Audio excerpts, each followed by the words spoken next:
Mayong buntag kanatong tanan. Ug mayong Pasko kanatong tanan. O advance. Ay, giduka naman taon. Giduka mo pagpaabot na ako.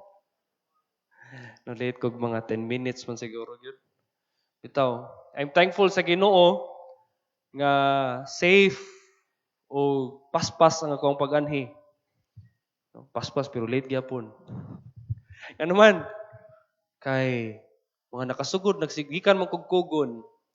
Nagmisa ko didto. Unya murag kaya stress man ang schedule dito, mga alas 3:20 na ko nakasugod dito.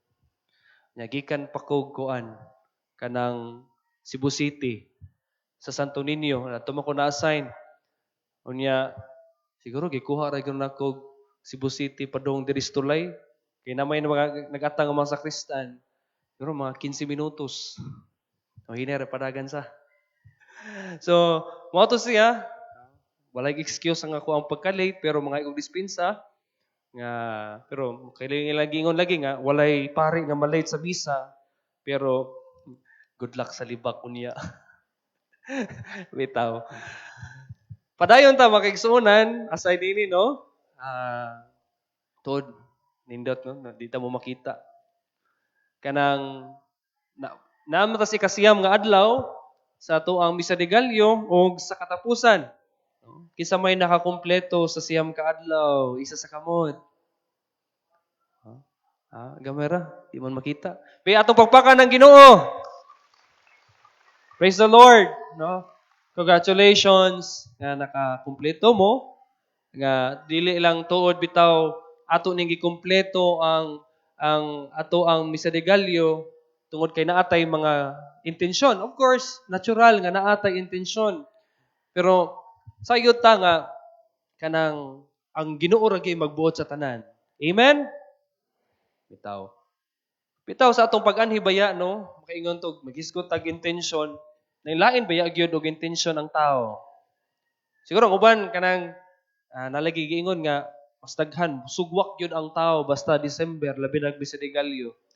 Kay katong mga giingon nilang wala makasimba o wahay simba-simba sunod sa mga minglabay nga tuig nga gitingob. Kung nila giingon gitingob na lang sa December. Okay, di ba? Moingon man ang pari, simba mo at least once a month. Nakadungog mo na. At least once a month. Unya kay siya man kaadlaw ang kuan, bisa di galyo, kumplituhon nimo. Unya apilan nimo og kanang Pasko o napo na, New Year, kanang Christmas Eve, no? Unsi na. Ya moingon na lang ka ay pakapinan lang nako usa. No? Oh, kumpleto na, no? Ngayon kumpleto na ko ang ang 12 nga gipangayo ka simba sa pari. Bitaw. Pero mga igsuonan, natay mga lain-laing intensyon ako mag-iingon. No? Kana bitaw hinaot nga ang atoang motivation sa pag-anhi o pagtambong sa misa kana bitaw na purify. Kay mo gamit baya gyud ang Ginoo sa mga pamaagi nga dili nato masabtan. Ano man? Or for example, ang atong intention sa pagsimba is, ay, simba ko kay na ako ang crush. Bag-o kog sapatos. Kay na ba ako gipangayo sa Ginoo. Pero, kanang bitang, at least, kanang, sahay, mainguntang, dili nindot o dili kayo, kanang, tinudanay ang atong intensyon sa pagsimba o pagampo sa Ginoo. Pero, sa dihang nakatambong na mo sa misa, kana bitang nahayagan ang inyong panghunahuna. Nga natandog mo sa pulong sa Ginoo. Nga nakapausab nga naay kabag-uhan sa inyong kinabuhi. So, whatever intentions you have diri sa pagtambong sa Santos Kamisa, let it be. And let God purify it for you. Because He will do things in the most unexpected way. Pero sa ato ang pagpalandong ni ining siyam nga adlaw, atong tagaan og hustisya ang ato ang ebanghelyo.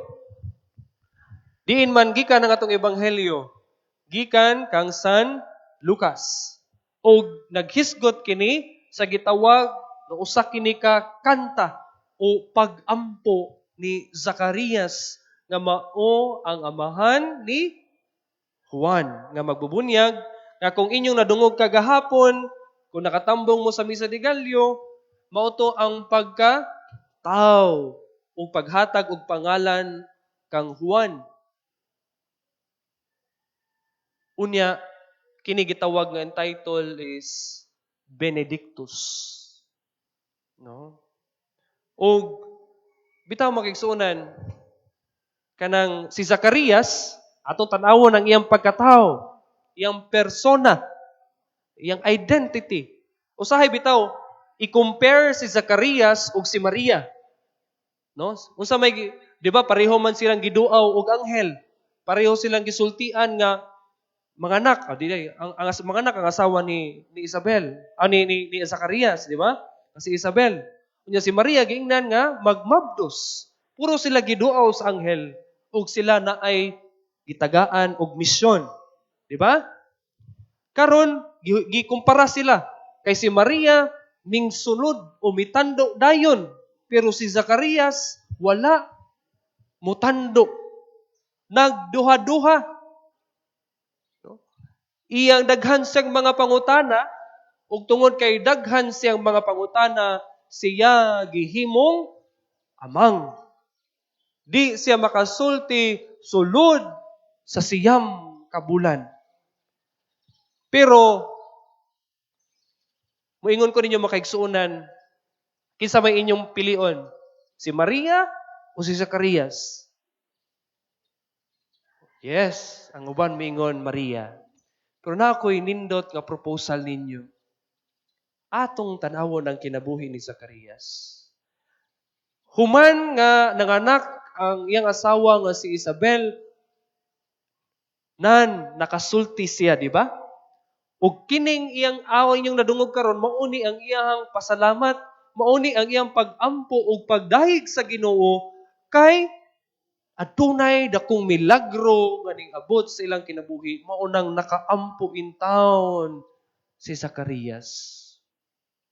Pero maingon ko niyo makaigsuunan nga mas makakonekta, mas makasabot ta kang Zacarias kay mo reflect ni siya sa atoang kaugalingon isip mga tao. Nga naman, kini naghisgot nga usahay bitaw ang pagtuo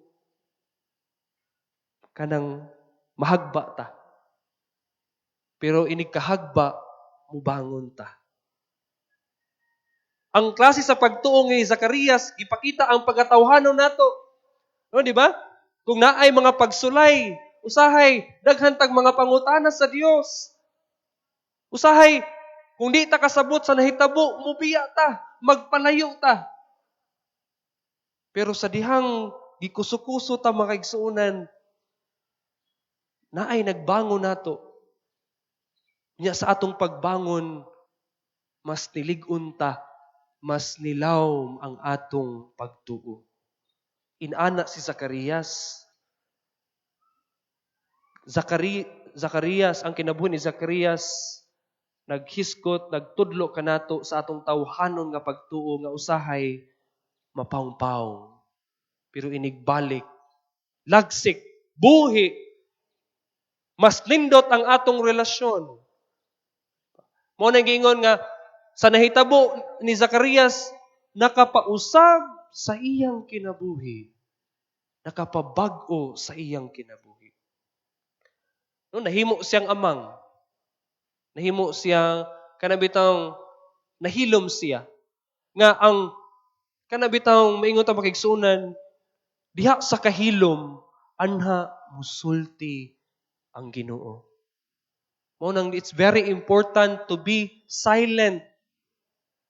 Lisod ba yung silent kay panahon na para matug. Nindot ba yung katug ka ng hilom? Sayo na kay matug sa hilom. Pero hilom nga, makapaampo nato. O kung atong pamalador nga magigsuunan, na kinibitang pandemic, o COVID-19, maoy nakapaamang natong tanan. Amang in a sense nga, kung si Zacarias, kay naamang man, ganahan siyang daghan untang isulti, pero di siya makasulti. Mura po nagtungod sa pandemya, daghan kitang buhaton, pero wa tay mahimo. Na kumugawas ta, matakdan ta sakit. Kumugawas ta, dakpon ta sa tanod. O dakpon ta sa pulis, kisa na may gidakop din Kisa na may pa-community service. No? Na ba? Wala. Mga buutan, dahil mo dahil. Kana magigsunan, no? Kana bitong tungod sa pandemya, naamang tang tanan. Pero sa dihang naamang ta, nakapamalandong unta ta sa atong relasyon sa Ginoo. Tiaw mo na, di ka kagawas. Mabuang ka, hunahuna. Ang kalaay, ang kalagot, magsagol.